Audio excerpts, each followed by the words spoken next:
이철우의 책체크 책 이야기를 좀 해보겠습니다. 동의대 국어문학과 이철우 교수 스튜디오에 함께합니다. 어서 오십시오. 안녕하십니까. 안녕하세요, 이철우입니다. 예. 오늘 두 권의 책 좀 소개해 주시죠. 어떤 책입니까? 예, 오늘 2026년 1월에 처음 소개하는 책은 백수린 소설 폴링 인 폴이라는 책이고요. 이건 문학동네에서 2014년에 초판이 나왔고 2024년에 재간이 나왔는데 재간된 책을 갖고 소개하려고 합니다. 또 하나의 책은 사무엘 베케트 오증자 역의 고도를 기다리며입니다. 민음사에서 나왔고 2000년에 출간됐습니다. 예. 자, 오늘도 요 책을 가지고 오신 이유가 있으시겠지요? 예, 사실 1월 달에 좀 늦게 이렇게 만나 뵙게 됐는데 어떤 책으로 2026년을 열까 생각을 좀 했는데 네네. 여전히 우리 사회가 좀 혼돈스럽고 어떻게 보면 그 이기적 집단에 의해서 자행된 이런 일들이 작년에 여전히 여진으로 계속되고 혼란도 있는데 이런 사태나 이런 내용 같은 것들을 우리가 어떻게 하면 슬기롭게 극복할 수 있을까. 한편으로는 거기에 빠져들어가서 보는 것도 있고 또 한편으로는 거기에서 완전히 벗어나서 새로운 시각으로 보는 것도 도움이 되지 않을까. 이런 생각에서 각각 제목부터 그냥 빠져들어가는 것과 새롭게 보는 것 이렇게 두 권을 선정하게 됐습니다. 그래요. 자, 백수린의 소설 폴링 인 폴. 예, 이게 2014년에 초판을 출간했는데 2024년에 재간이 됐다는 거는 네. 세간에 이제 새롭게 좀 조명을 받는다. 뭐 이런 얘기를 할 수 있을 것 같은데 네. 어떤 이야기를 다룬 겁니까? 이 책은 9편의 단편을 옴니버스 형식으로 묶은 소설집입니다. 네. 근데 작가는 이 책을 통해서 자신의 마음속에 담아둔 새하얀 마음을 보여주고 싶은 그런 이미지를 그린 것이라고 얘기했는데 실제 여기서 말하는 새하얀 마음이라는 것이 깨끗하고 순수한 마음이라기보다는 본연의 마음 네네. 혹은 원초적 마음 뭐 이런 것으로 책을 읽으면 읽힙니다. 그리고 그것과 상통하는 몇몇 상실된 어떤 기억 이미지를 읽을 수 있는 그런 소설이라고 생각하시면서 읽으면 좀 재미있게 읽으실 수 있을 것 같습니다. 예. 야. 요 책을 쓴 작가 백수린 씨는 어떤 분인가요? 이분은 1982년 인천광역시에서 출생했고요. 서강대학교 대학원에서 불문과 석사 박사학위를 받고 프랑스 리옹 이대학에서 불문과 박사학위를 받았습니다. 2010년 개간 자음과 모음에서 유령이 출몰할 때를 발표하고 2011년 경향신문 신춘문예에 거짓말 연습이 당선돼서 활동하고 있습니다. 지금 현재 한신대 교수이면서 번역가로도 활동하고 있고요. 예. 그런 게 아니라 이 책을 선정하게 된 이유는 이분이 문학동네 젊은 작가상을 무려 3번이나 받습니다. 아유. 그리고 현대문학상을 수상하고 그래서 도대체 어떤 역량을 갖고 이렇게 아유. 되었을까 하는 궁금증에서 읽기 시작했습니다. 그러니까 일단 뭐 학창 시절에도 착실히 밟았는데 예, 네. 뭐 작품도 보통 작품이 아닌가 봐요. 이 소설의 특징을 말한다면 뭐가 있을까요? 사실 소설을 읽으면 좀 낯설게 느끼실 그런 단편이 몇몇 됩니다. 그래요? 그래서 이 소설들이 그냥 단순하게 서사적으로 재미있게 잘 읽히는 소설은 아닌데 이 초판 출판과 재간 사이 10년 그 10년의 내용을 평론가와 대담을 한 다음에 책 뒤에 편집돼 있습니다. 그래서 10년 동안의 어떤 과정, 변화 이런 것들에 대해서 소설가가 자신의 말을 많이 하고 있어 소설에 대한 생각을 정리하거나 읽는데 도움을 준다는 거. 또 화자의 시선이 정확하게 드러나면서 한편으로는 그 감정이 유입되어 묘사되어 읽는 이로 하여금 서사에서 일어나는 일의 체감도가 높고 그 정서나 분위기를 쉽게 느낄 수 있는 문장으로 보여준다는 거 이런 것들이 저한테는 장점이었습니다. 예. 이런 소설의 특징들을 좀 알 수 있도록 기억에 남는 소설의 부분 있으십니까? 예, 이거 예를 하나 들어주세요. 예. 네, 한 대목을 좀 읽어드리고 싶은데 읽어주세요. 어디선가 바이올린 소리가 들려오고 그 박물관 전시실에 가서 이 화자는 자기의 애인인 남자와 거기를 거닐다가 그 바이올린 소리를 듣습니다. 그 바이올린은 오버 더 레인보우라는 아주 유명한 곡인데 그 부분을 이렇게 설명합니다. 극적인 효과를 내야 되는 부분이라 생각했는지 악사는 변주되는 부분을 아주 천천히 느려 연주하기 시작했다. 그러면서 가사가 나오고 조율이 잘못된 현악기 특유의 새소리가 심하게 섞여 있었다. 그러면서 가사가 나오고 그녀는 깡마른 체구에 까무잡잡한 피부를 가진 여자 악사를 쳐다보았다. 광폭한 시간의 물결 속에서 가까스로 살아남은 누군가의 아이. 여자는 아무도 돈을 주지 않는데도 상관없다는 듯 음악에 심취한 얼굴로 연주를 하고 있었다. 연주는 기술적으로 봤을 때 형편없는 아마추어 수준에 불과했다. 그런데 이상하게도 음악이 고조될수록 그녀는 집시 여자의 연주에 빠져들었다. 불현듯 언젠가는 음악을 순수한 마음으로 사랑할 날이 올 것 같다는 생각이 들었다. 그녀는 바지를 털며 자리에서 일어났다. 젠다르멘 마르크스를 덮고 있는 둥근 하늘은 음악 소리로 가득 차올랐다. 네. 이렇게 얘기하면서 이 곳에서 그 2차 세계대전에 참여하는 축하 공연을 레너드 번스타인이 지휘했는데 베토벤 교향곡 9번의 합창에 환이라는 단어를 자유로 바꿔서 연주했다는 것을 묘사하고 있습니다.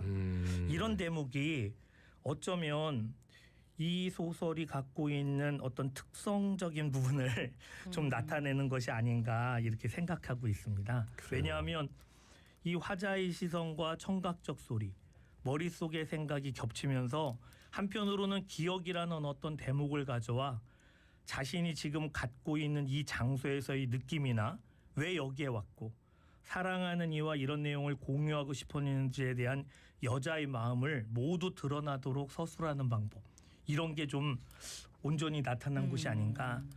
그리고 좀 전에 말씀드린 대로 환희를 자유로 바꾼 이유가 여자의 노래, 박물관을 관람한 후 생각과 겹치면서 어떻게 보면 이 소설의 이 단편에 그 중심적 내용을 요약한 것이 아닐까, 뭐 이런 생각도 들었습니다. 예. 근데 저희는 이제 영화에 너무 길들여져 있다 보니까 수술의 그러니까 소설 같은 게 이제 상당한 부분이 그 영상을 묘사하는 부분으로 한 2페이지 정도 채워지면은 아이고 이제 그만 읽고 싶다 그러는데 그렇죠. 그게 이렇게 머릿속에 이렇게 상상을 하면서 이게 어떤 의미를 가지고 있는지 어떤 그림을 가지고 있는지 그런 것들을 자꾸 떠올리면서 하면은 조금 더 도움이 될 수도 있을 것 같은데, 그죠? 네, 맞습니다. 그냥 묘사만 쭉 되는 게 아니라 화자의 생각, 또 거기서 보는 시선, 그리고 그것들이 주는 이미지 같은 것들을 글로 표현하는 방법은 그런 방법밖에 없으니까 예. 그런 면에서 그냥 다 보이는 것처럼만은 쓸 수 없는 거죠. 예, 예. 예, 일반적인 내용이라고 생각할 수도 있는데 이 부분이 특징을 갖는 이유 어떤 것이라고 생각해야 됩니까? 앞서서 설명한 대로 그런 여러 가지 감정과 내용 같은 것들이 겹쳐진다는 거고 네네. 실제 이 소설에서 주목되는 거는 10년이라는 그 기간을 넘어서는 그 평론가와 소설가의 대담이 뒤에 부록같이 붙어 있어서 네. 그런 맥락이 훨씬 소설 읽기에 도움을 준다. 네네. 실제 독자가 평론가의 말을 먼저 읽으면 소설 읽는 거에 방해를 받을 수도 있거든요. 너무 한쪽 편향적인 그렇죠. 시각을 제공하니까. 예. 근데 이런 대담은 이해나 관점을 통해서 방향을 엿보게 해준다는 면에서는 좀 더 바람직하고 그리고 다양하게 읽을 수 있다는 가능성도 있기에 네네. 그래서 흥미로웠습니다. 그래요. 예, 시간이 좀 지나서 워낙 유명한 책이기 때문에 다음 책은 이게 고도를 기다리며 이 책 고른 이유가 있습니까? 네, 사실 이 고도를 기다리며라는 제목을 들으시고 청취자분들께서 모르는 분 아마 거의 없을 겁니다. 예. 예. 근데 이 고도를 기다리며가 노벨 문학상을 받은 작품이라는 걸 아는 분도 또한 그렇게 흔하진 않을 것 근데 같습니다. 교수님 저희가 중간에 죄송합니다. 네. 그 최근에 드라마 보셨습니까? 고도를 기다리며? 드라마요? 예. 드라마는 못 봤습니다. 예. 박서준 씨 나오는. 아, 그렇습니까? 죄송합니다. 제가 좀 많이 깼네요. 네. 예. 작가 사무엘 베케트 좀 얘기를 좀 해주세요. 이 사무엘 베케트는 1906년 아일랜드 폭스로크에서 출생하고 1982년 12월에 사망했습니다. 더블린 트리니티 칼리지에서 프랑스어와 이탈리아를 전공한 학사 출신입니다. 근데 31년 그 트리니티 대학 교수로 재직했다가 1년 만에 사직하고 아버지의 죽음 이후 여행과 고독한 삶을 보내다 파리에 정착하면서 작품 활동을 한 걸로 알고 있습니다. 이 고도를 기다리면은 그가 47세인 1952년에 발표했고요. 그리고 1969년에 노벨 문학상 수상자로 선정됐습니다. 근데 아이러니하게 시상식 참가와 인터뷰를 모두 거부하고 한 번도 대중 앞에 모습을 드러낸 적이 없습니다. 예. 그런 분들이 있더라고요. 예. 네. 자, 요 유명한 작품 고도를 기다리며 내용도 좀 소개해 주실까요? 예, 이 고도를 기다리면은 두 인물인 블라디미르랑 에스트라공이라는 두두와 디디라고 애칭하는 그 두 사람이 한두 계단 높은 바위에 있는 앙상한 나무 한 그루만 있는 황량한 무대에서 고도를 기다리는 내용으로 시작하고 끝납니다. 이 두 사람이 계속 기다리는 고도는 오지 않고 두 사람은 무료한 시간을 죽이기 위해서 이런저런 에피소드를 만들어내는데 그때 포조라는 주인과 럭키라는 하인이 거기를 지나갑니다. 네. 그리고 거기에서 잠깐의 어떤 상황이 벌어지고 또 갔던 포조와 럭키가 다시 돌아오고 그러면서도 두 사람은 여전히 기다리고 마지막에 흰옷 입은 한 소년이 나타나서 오늘은 고도가 오지 않는다고 말을 전하는 거로 끝납니다. 약간 연극적인 상황이 딱 맞는 것 같아요, 그죠? 그렇죠. 예, 예. 근데 고도가 여기서 뭡니까? 사실 이 고도에 대한 해석은 너무나 분분해서 네. 예, 작가는 한 번도 고도를 아주 많은 사람들이 얘기하는 신이라고 해석하지 말아달라고 부탁도 했었습니다. 예. 그런데도 우리는 여전히 그런 분들이 많은데 이 고도라는 것은 아마 각자 이 소설을 그러니까 희곡을 읽거나 아니면 연극을 보는 사람들 마음의 어떤 기다림 그 정체가 고도가 아닐까 하는 생각도 해봅니다. 그 내용적으로 고도를 기다리는 장소가 왜 하필이면 그런 장소일까?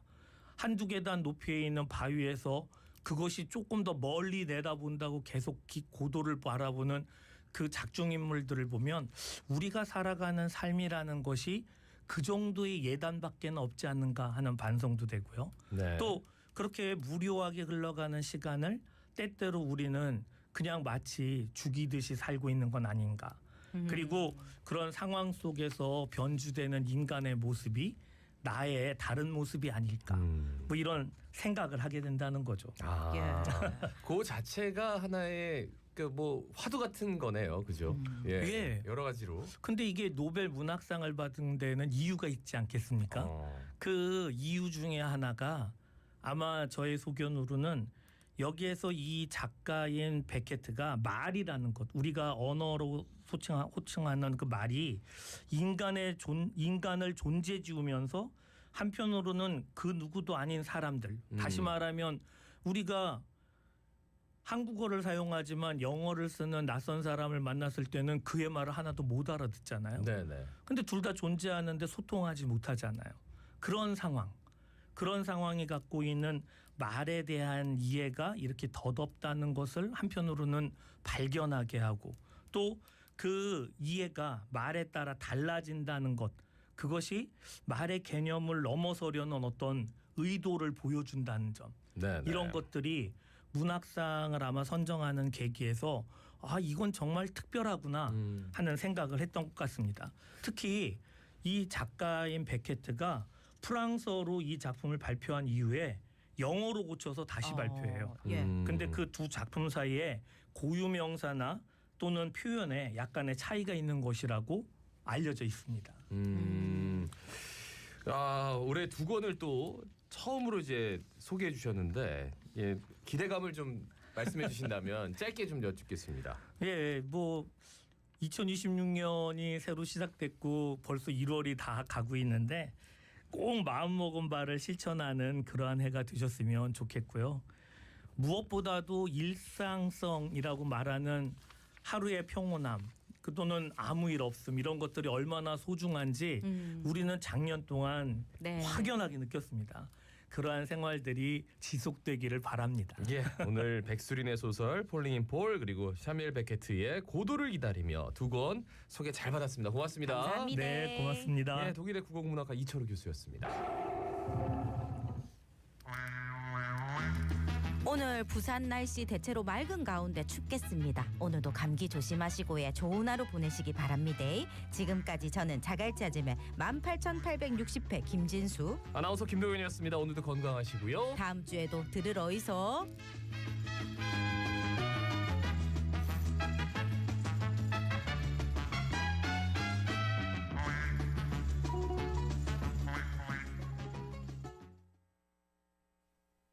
지금 시각은 8시 57분입니다.